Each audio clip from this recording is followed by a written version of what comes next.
যার কারণে কোলগুলি রয়েছে এগুলোকে দেখে করে আজকে এই দোয়ার আমার জিন্দগির গুনাহগুলো আপনি মাফ করে দিন। রাষ্ট্রপতি জিয়াউর রহমানের মাজারের পাশে দাঁড়াইয়া আল্লাহ আপনার শাহী দরবার হাত উঠাইলাম মাহবুব মেহেরবানি করে আপনি স্বাধীনতার ঘোষণা শহীদ রাষ্ট্রপতি জিয়াউর রহমান কাছে শহীদ হিসেবে কবুল মঞ্জুর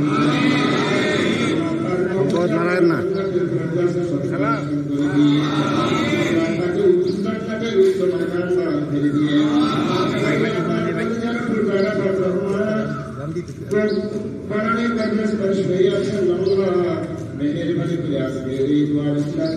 কি ব্যাপার এত আগে আগে শুরু করে দিল না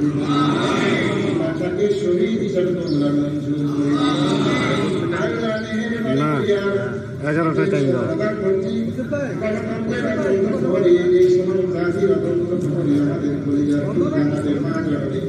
আল্লাহ দীর্ঘদিন পর্যন্ত অসুস্থ রয়েছে মেহেরবানি করে আপনি তাকে পরিপূর্ণ সুস্থতা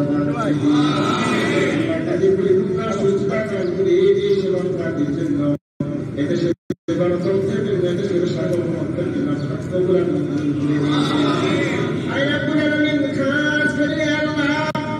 দীর্ঘদিন পর্যন্ত আল্লাহ গণতন্ত্রের জন্য এদেশের জন্য এদেশের মানুষের জন্য এদেশের সার্বভৌমত্বের জন্য ইসলামের মূল্যবোধের জন্য আল্লাহ আমাদের ভারপ্রাপ্ত চেয়ারম্যান আল্লাহ মেহেরবানি করে আপনি তাকে কবুল আর মঞ্জুর করে দিন। আল্লাহ তাকে করে দিয়ে আল্লাহ তাকে পরিপূর্ণ সুস্থতা দান করে দিয়ে আল্লাহ পরিপূর্ণ সুস্থতা দান করে দিয়ে এদেশের জাতির আল্লাহ মেহেরবানি করে একটি সুস্থ নির্বাচনের ব্যবস্থা করে দিয়ে সুস্থ নির্বাচনের মাধ্যমে ক্ষমতায় সে দেশের জাতির দেশের দেশের জন্য দেশের মানুষের জন্য ইসলামী উন্নয়নের জন্য কাজ করতে পারে সুযোগিতা দান করে দিয়ে ব্যবস্থা করে দিয়ে যারা সংগ্রাম করেছেন সফল করেছেন আমাদের প্রধান আকর্ষণ আল্লাহ তারা নির্যাতিত তিনি সবচেয়ে বেশি নির্যাতিত হয়েছে আমাদের সারাতে প্রায় এবং আল্লাহ যারা ভাই সহ যারা উপস্থিত হয়েছেন আমাদের ইসলাম জামাল ভাই সহ তারা অনুষ্ঠানকে আজকে সফল করেছেন সুন্দর করেছেন আল্লাহ আপনি তাদের সবাইকে তাদের সবাইকে তাদেরকে এই দেশ এবং জাতির জন্য আপনি কবুল মঞ্জুর করে আল্লাহ যারা অসুস্থ আল্লাহ অনেক আমাদেরকে নিয়ে তোমাদের শাহীদ রাখা তার স্ত্রীকে পরিপূর্ণ সুস্থতা দান করে সুবহান রাব্বিকা রাব্বিল ইজ্জাতি আম্মা ইয়াসিফুন ওয়া সালামুন আলাল মুরসালিন ওয়ালহামদুলিল্লাহি রাব্বিল আলামিন লা ইলাহা ইল্লাল্লাহ মুহাম্মাদুর রাসূলুল্লাহ আসসালামু আলাইকুম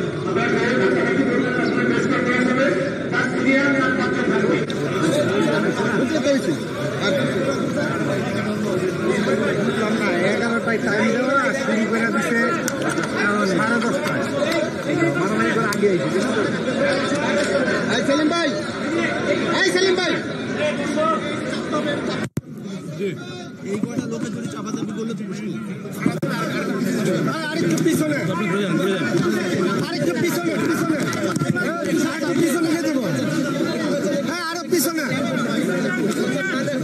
আরো পিছনে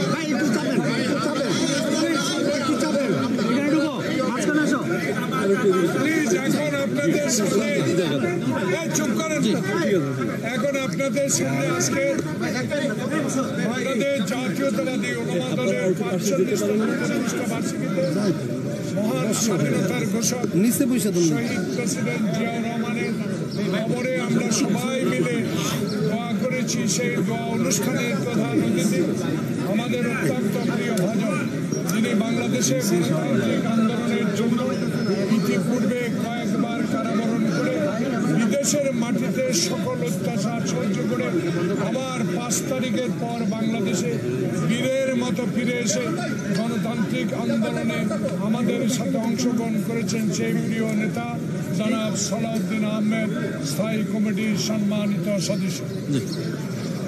বিসমিল্লাহির রহমানির রহিম। উপস্থিত আমাদের দলের সকল নেতৃবৃন্দ, ফারুক ভাই, উলামা দলের প্রতিষ্ঠা বার্ষিকীতে উপস্থিত উলামা দলের সকল নেতৃবৃন্দ, সাংবাদিক বন্ধুগণ, আসসালামু আলাইকুম। বাংলাদেশ জাতীয়তাবাদী দল ধর্মীয় মূল্যবোধে বিশ্বাসী একটি দল। বাংলাদেশের সকল ধর্মীয় স্বাধীনতায় বিশ্বাসী। আমরা বাংলাদেশে সাম্প্রদায়িক সম্প্রীতি বজায় রেখে বাংলাদেশের সকল বৈষম্য দূর করে একটি গণতান্ত্রিক বাংলাদেশ নির্মাণের জন্য অব্যাহত প্রচেষ্টা আমরা চালু রেখেছি। আজকের এই দিনে উলামা দলের প্রতিষ্ঠা বার্ষিকীর এই দিনে আমরা সেটা পুনর্ব্যক্ত করতে চাই। বাংলাদেশের সকল ধর্মের সকল মানুষ ধর্মীয় স্বাধীনতা সম্পূর্ণভাবে ভুক্ত। সাম্প্রদায়িক সম্প্রীতি বাংলাদেশে সবসময় অক্ষুণ্ণ থাকবে। যারা বাংলাদেশে ধর্মীয় বিভিন্ন সম্প্রদায়ের লোক বলে আখ্যায়িত হতে চান, আমি তাদেরকে বলব, আমরা এখানে সবাই বাংলাদেশি নাগরিক, সবাই বাংলাদেশের সিটিজেন, সবাই সমভাবে বাংলাদেশের সকল অধিকারভুক্ত। এখানে কোনো সংখ্যালঘু এবং সংখ্যাগুরু থাকবে না। আজকের নতুন প্রেক্ষিতে, নতুন পরিপ্রেক্ষিতে, একটা পরিবর্তিত পরিস্থিতিতে, গণবিপ্লবের পরবর্তীতে, গণ আন্দোলনের পরবর্তীতে নতুন যে স্পৃহা, নতুন যে আকাঙ্ক্ষা, নতুন যে অভিপ্রায় সমগ্র জনগণের মাঝে সৃষ্টি হয়েছে, সেই অভিপ্রায়, সেই আকাঙ্ক্ষাকে বাস্তবায়নের জন্য আমরা সকল ধর্মের মানুষ, সকল শ্রেণীর মানুষ এবং সকল পর্যায়ের মানুষ আমরা ঐক্যবদ্ধ থাকি বাংলাদেশকে একটি অগ্রগতির দিকে নিয়ে যাব, সমৃদ্ধ বাংলাদেশ গঠনের দিকে নিয়ে যাব। এটা আমাদের মহান রাষ্ট্রপতি, আমাদের স্বপ্ন ছিল, দেশের মানুষের স্বপ্ন। একটা প্রশ্ন ছিল, যেটা হচ্ছে যে সরকার কমিশন গঠন করছে, 6টি কমিশন গঠন করছে, তারা কাজ করছে বেশ অনেকদিনই হয়ে গেল। তো আপনারা কি মনে করছেন তাদের যে কর্মকাণ্ড সেটাকে আসলে আপনারা কিভাবে মূল্যায়ন করছেন এবং নির্বাচনের জন্য আসলে আপনারা কতদিন সময় দিতে চান? সংস্কারের প্রশ্নটা আজকে এই মাজারের সাথে বোধহয় একই সাথে যায় না, তারপর আপনি প্রশ্ন করেছেন বলি। সরকার যে 6টা সংস্কার কমিশন ঘোষণা করেছেন সেটা আমার জানা মতে এখনো পর্যন্ত পূর্ণাঙ্গ হয়নি। তবে মাননীয় প্রধান উপদেষ্টা আশা প্রকাশ করেছেন, তাদের সাথে মিটিং করেছেন যে 1 অক্টোবর থেকে তারা কাজ শুরু করবেন এবং 3 মাসের মধ্যে রিকমেন্ডেশন জমা দিতে পারবেন। আমরাও আশা করি তারা তাদের কাজগুলো সফলজনকভাবে সমাপ্ত করতে পারবেন। আমরা আমাদের দলের পক্ষ থেকেও আমরা সকল কমিশনে আমরা আমাদের সুপারিশসমূহ প্রদান করব। ওনারা ডাকলেও যাব, না ডাকলেও যাব। সেক্ষেত্রে বলা হচ্ছে যে আসলে আপনারা যদি নানামুখী ষড়যন্ত্রের কথা বলছেন, সেই জায়গা থেকে জাতীয় ঐক্যের বিভক্ত করার আবার চেষ্টা হচ্ছে ঐক্য নিয়ে আপনারা, এগুলো নিয়ে আমরা অনেক কথা বলেছি। আজকে বিদেশে বসে পতিত স্বৈরাচারের, ফেসিবাদের যিনি দণ্ডমণ্ড, তিনি অপারেট করছেন বাংলাদেশের ভিতরে যাতে অস্থিরতা সৃষ্টি করা যায়, কিন্তু বাংলাদেশের মানুষ কোনো রকমের ষড়যন্ত্রকে বাস্তবায়ন হতে দেবে না।